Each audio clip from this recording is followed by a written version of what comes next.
warahmatullahi wabarakatuh. Sabal khair. Alhamdulillahirabbil alamin. Wabihi nasta'in ala umuri dunya waddin.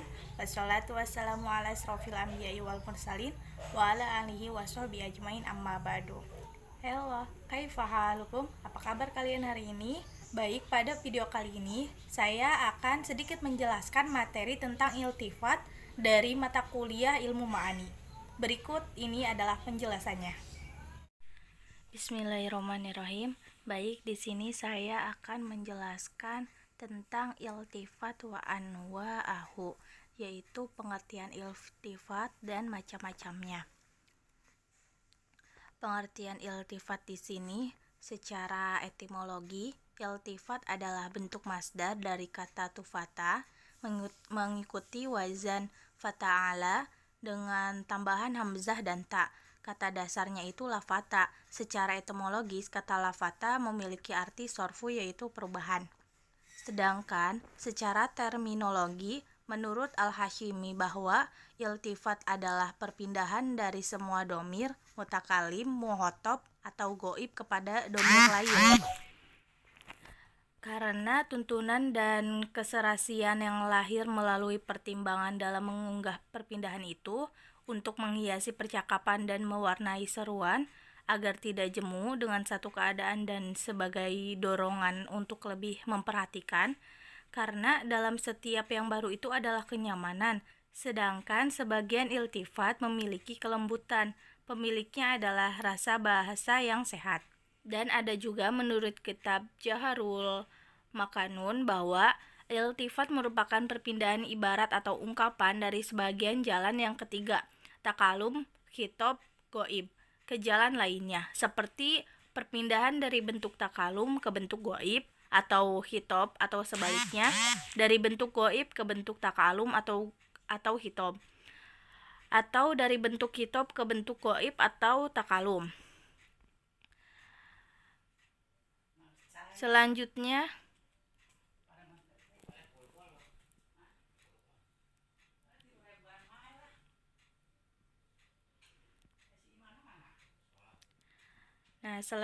di sini ada macam-macam iltifat.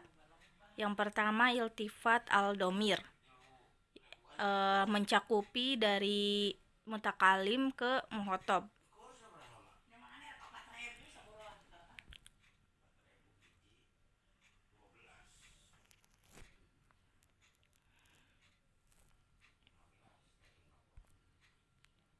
Selanjutnya kita masuk kepada macam-macam iltifat. Macam-macam iltifat di sini yang pertama ada iltifat ad-domir. Iltifat al-domir itu iltifat yang perpindahan dari satu domir kepada domir lain di antara domir-domir yang tiga.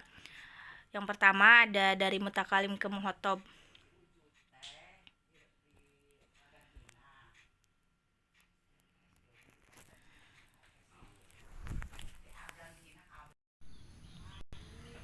Selanjutnya kita masuk pada macam-macam iltifat.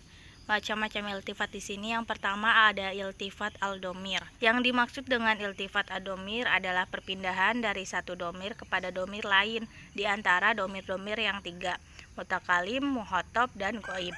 Dengan catatan bahwa domir baru itu kembali kepada domir yang sudah ada dalam materi yang sama. Yang termasuk dari iltifat al-domir yang pertama dari mutakalim ke khotob. Contohnya, wa ma liyala a'budul ladzi fatarani wa ilaihi turja'un, yang artinya, mengapa aku tidak menyembah Tuhan yang telah menciptakanku dan yang hanya kepadanya kamu akan dikembalikan. Ayat tersebut merupakan gaya bahasa iltifat berupa perpindahan domir, yaitu dari domir mutakalim wa mali, mengapa aku, kepada domir muhotob, yaitu turja'un, kamu akan dikembalikan. Dan ternyata domir baru itu, domir muhotob pada turja'un, kembali kepada domir yang sudah dalam materi yang sama, yaitu domir mutakalim pada wamali. Selanjutnya iltifat al-domir yang kedua itu dari mutakalim ke goib. Contohnya, inna a'tayna kal kautsar fasholli li rabbika wanhar. Artinya, sesungguhnya aku, Allah, telah memberikan kepadamu nikmat yang sangat banyak, Kautsar. Maka sholatlah kamu pada Tuhanmu dan berkurbanlah. Quran Surat Al-Kautsar ayat 1-2. Dari bentuk takalum inna berpindah ke bentuk goib, fasholli li robbika. Asalnya fasolla lana, sholatlah padaku. Nah, selanjutnya al-adomir yang ketiga itu dari muhotob ke mutakalim.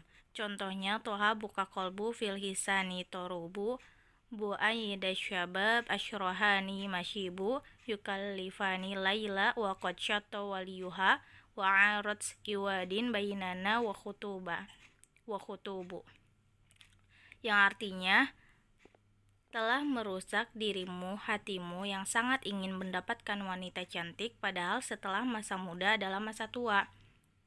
Hati telah memaksaku untuk mendapatkan Laila, padahal sangat jauh hari-hari untuk mendekatinya dan banyaknya penghalang di antara kita. Yang menjadi contoh lafaz buka dan yukalifani di sini itu asalnya Laila. Selanjutnya dari muhotob ke goib. Contohnya hatta ida kuntum fil fulki wajaroyina bihim, yang artinya sehingga ketika kamu semua berada dalam perahu dan perahu berjalan bersama mereka. Dari bentuk hitob kuntum berpindah ke goib, bihim asalnya bikum, bersamamu semua. Baik, selanjutnya itu dari goib ke muhotob. Contohnya Maliki Yaumidin iyyaka na'budu, Allah yang merajai hari pembalasan, hanya kepadamu aku menyembah. Lafaz Maliki Yaumidin merupakan bentuk goib, lalu pindah ke bentuk hitob, iyyaka. Dan aldomir yang terakhir yaitu dari goib ke mutakalim musanna dan jamak. Contohnya, wallahul ladzi arsala riyahan fatuthiru sahaban fasuknahu. Artinya, Allah yang telah meniupkan angin, lalu angin itu menerjang mendung, lalu aku, Allah, mengiringinya. Quran Surat Al-Fatir ayat 9. Lafaz Allah merupakan bentuk goib berpindah ke bentuk takalum yaitu fasuknahu. Selanjutnya, macam-macam iltifat yang kedua ada iltifat adat al-domir. Di antaranya dari mutakalim mufrad kepada mutakalim ma'al ghair.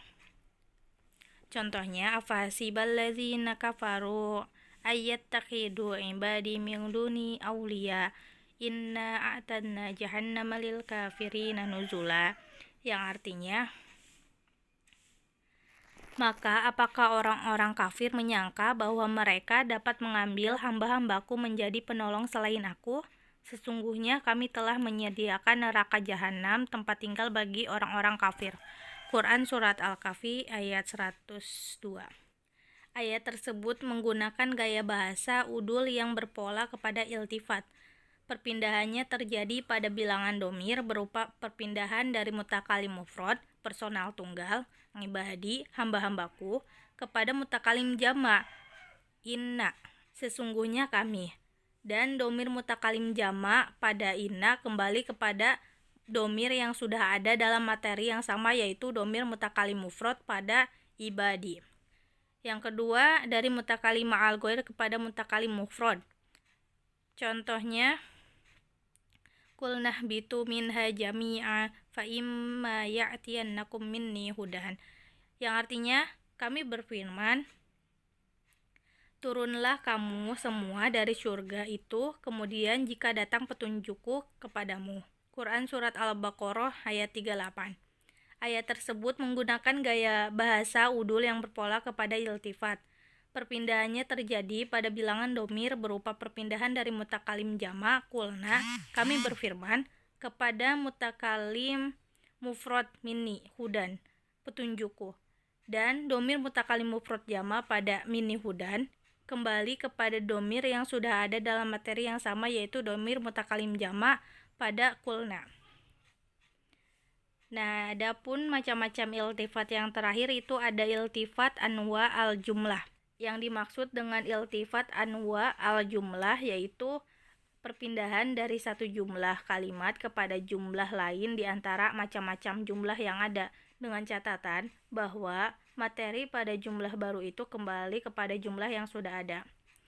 Adapun yang termaksud dalam iltifat anwa al-jumlah, yang pertama di sini ada dari jumlah fi'liyah kepada jumlah ismiyah. Contohnya wa ma kafaru Sulaimanu walakinna syayatina kafaru, yang artinya dan mereka menyatakan bahwa Sulaiman itu mengerjakan sihir padahal Sulaiman tidak kafir, tidak mengerjakan sihir. Hanya syaiton itulah yang kafir mengerjakan sihir. Quran Surat Al-Baqarah ayat 102. Ayat tersebut menggunakan pola iltifat berupa perpindahan anwa al-jumlah ragam kalimat, yaitu dari jumlah fi'liyah wa makafaru Sulaimanu terdiri dari fi'il dan fa'il kepada jumlah ismiyah walakin nasyayatina kafaru terdiri dari muhotob dan hobar. Kalimat kedua merupakan penjelas dari kalimat pertama. Selanjutnya, yang termasuk iltifat anwa al-jumlah yang kedua itu dari jumlah ismiyah kepada fi'liyah. Contohnya, alhamdulillahirabbil alamin arrahmanirrahim maliki yaumiddin iyyaka na'budu, yang artinya segala puji bagi Allah, Tuhan semesta alam, Maha Pemurah lagi Maha Penyayang, yang menguasai hari pembalasan, dan hanya kepada Engkaulah kami menyembah. Ayat tersebut merupakan pola iltifat berupa perpindahan pada anwa al-jumlah, yaitu dari jumlah ismiyah alhamdulillah terdiri dari mubtada dan khobar kepada jumlah fi'liyah iyyaka na'budu terdiri dari fi'il, fa'il, dan maf'ul bih. Kalimat kedua merupakan penjelas tentang keadaan personal ketiga pada kalimat pertama. Nah, yang terakhir yang termasuk dari iltifat anwa al-jumlah itu dari kalimat berita kepada kalimat melarang. Contohnya, walikulli wijhatu huwa muwaliha fastabikul khairat, yang artinya dan bagi tiap-tiap umat ada kiblatnya sendiri yang ia menghadap kepadanya, maka berlomba-lombalah dalam berbuat kebaikan. Quran Surat Al-Baqarah ayat 148. Ayat tersebut merupakan pola iltifat berupa perpindahan pada anwa al-jumlah, yaitu dari kalimat berita walikulli wijhatu huwa muwaliha, dan bagi tiap-tiap umat ada kiblatnya sendiri yang ia menghadap kepadanya, kepada kalimat perintah fastabikul khairat, maka berlomba-lombalah kamu dalam berbuat kebaikan. Kalimat kedua merupakan penjelas tentang sikap muhotob terhadap pernyataan pada kalimat pertama. Nah, mungkin cukup sekian yang dapat saya sampaikan, kurang lebihnya mohon maaf. Wassalamualaikum warahmatullahi wabarakatuh.